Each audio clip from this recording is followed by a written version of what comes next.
You know, and this is something, we're not going to get to all of this information in here because this is really quite astounding. But one of the things that kept popping up in a few of these different articles was the legislation that's being passed today is these laws are being passed where the municipalities who are, say, like distributing fluoride in the water cannot be held accountable. Well, hold on. Let me talk to the guinea pigs out there.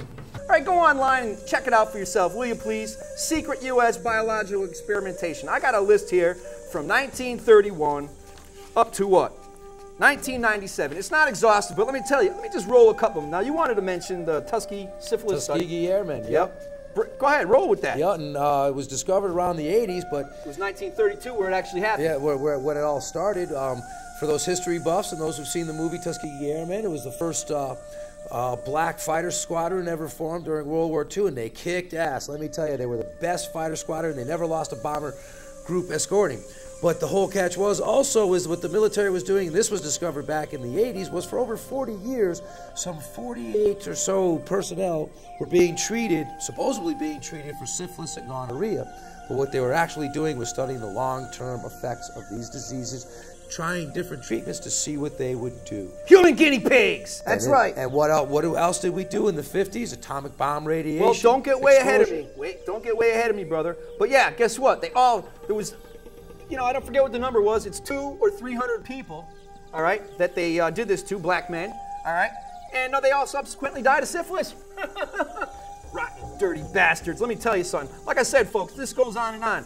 All right, in 1940, I thought this was kind of interesting. 400 prisoners in Chicago are infected with malaria in order to study the effects of new and experimental drugs to combat the disease. Now, check this out. The Nazi doctors later on trial in Nuremberg cited this American study to defend their own actions during the Holocaust. All right, now here's one. You're going to check this out. In 1945, all right? Program F. It's the next subject on our docket here, all right? Program F, implemented in the U.S. Atomic Energy Commission. That's the AEC, folks, all right? And this is the most extensive U.S. study of the health effects of fluoride, all right? Which was the key chemical component in the atomic bomb. Remember that, production. One of the most toxic chemicals known to man, fluoride, it is found, causes marked adverse effects to the central nervous system, but much of the information is squelched in the name of national security because of fear that lawsuits would undermine full-scale production of atomic bombs. All right, and then of course we talked about MK Ultra. 1947, the CIA begins the study of LSD as a potential weapon, and then they started giving it to people, you know, Frank Olson being one. He supposedly jumped out of a window, whether that happened or not. But anyway, that's something. Go online, check out MK Ultra. Please do it for yourself and educate yourself, please. Yeah, we talk about, you brought up Nuremberg. There's a perfect example, you know, Operation Paperclip. The real criminals were not put on trial. Right. Joseph Mengele, he did all kinds of dehumanizing experiments on people in the concentration camps. He would infect one, he would take twins, mostly children, infect one with a disease. When that subject died, they would take the other twin and execute them to do a comparative autopsy study. That's science in progress. Oh, look how they're using the drugs. Don't smoke a marijuana cigarette, we'll put you in prison. But we can put all these things in your, you know, vaccines and... Mercury, yeah. Holy cow, I don't even want to go down that road because we ain't got time. Just feeding you a bunch of lies because they want a bunch of dead, dumb sheep to get in line and serve them when it's time to be served and die when it's time to die. Pay your taxes! Woo-hoo-hoo. Hey, Buzz, let me roll this one by you, all right? Now, people, if you don't think you're guinea pigs, if you don't think that your government's poison you, if you don't think your military's poison you with chemtrails, all right, I got an article in here where, over in Germany, scientists is suing the government, you know, because busting them out for spraying chemtrails. There it is, the real truth about chemtrails. Oh, we talked about that one a lot. Well, let me just cut back to this before I lose what I'm doing here, folks. I want to keep you on edge here. All right, in 1969, if you don't think you're a guinea pig yet, all right, Dr. Robert McMahon, all right, let me get it right here. Mr. McMahon of the Department of Defense, he requested from Congress $10 million to develop, now check this out, Buzz, $10 million to develop within 5 to 10 years a synthetic biological agent which no natural immunity exists. Okay, now, in 1978, experimental hepatitis B vaccine trials, okay, conducted by the CDC, that's something control center. Center for Disease Control. Yes, thank you. All right, this began in New York, Los Angeles, and San Francisco, all right, Ads for research subjects specifically ask for promiscuous homosexual men. In 1981, guess what there, Buzzy Zipwhack, my friend? First case of AIDS are confirmed in homosexual men in New York, Los Angeles, and San Francisco. Triggered speculation. Speculation. Speculation, nothing. AIDS was developed by our government in the early 60s in Fort Dix, New Jersey. Thank you very much, Buzz. Plain and simple. The Food for thought. documentation is right out there in your face. All right, now, Buzz, let's roll with this, all right? This is one of your subjects, all right? Now, folks, all right, what's the fluoride doing in the water? What's the fluoride doing in the water? What is the fluoride doing on the water? All right, let's check this out. I'll start off here, Buzz, Georgia with this Guidestones. Georgia Guidestones. Population reduction. All right, November 29th, 2007. We're doing a lot of reading here, folks. This is serious information, so keep awake out there, will you? All right, the FDA made a rather surprising, almost honest announcement.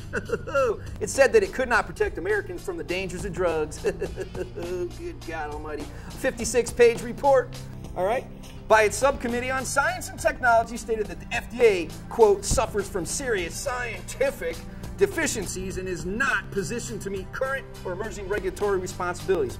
All right? And this blistering report of a life-threatening shortcomings of the FDA was released with the stamp of approval by the head of the FDA, Commissioner Andrew von Eschenbach. Now, why did they put out that report? What's their motivation to put that report? To make themselves look dumb? Let me tell you, folks, you know why? They need to make a new budget. That's right, that's right. Oh, my Lord almighty. All right. The reason that it's an almost honest is because, you know, they're going to get more money, but the FDA's management's corrupt, folks. New money will not be used. It will be used to further pie-in-the-sky research initiatives and create profits for cancer and sickness industry with new and very dangerous biotech drugs. Holy crap, man. This is serious. It's a heart attack. Now. Well, these are all incredible articles here, really. That report's sick.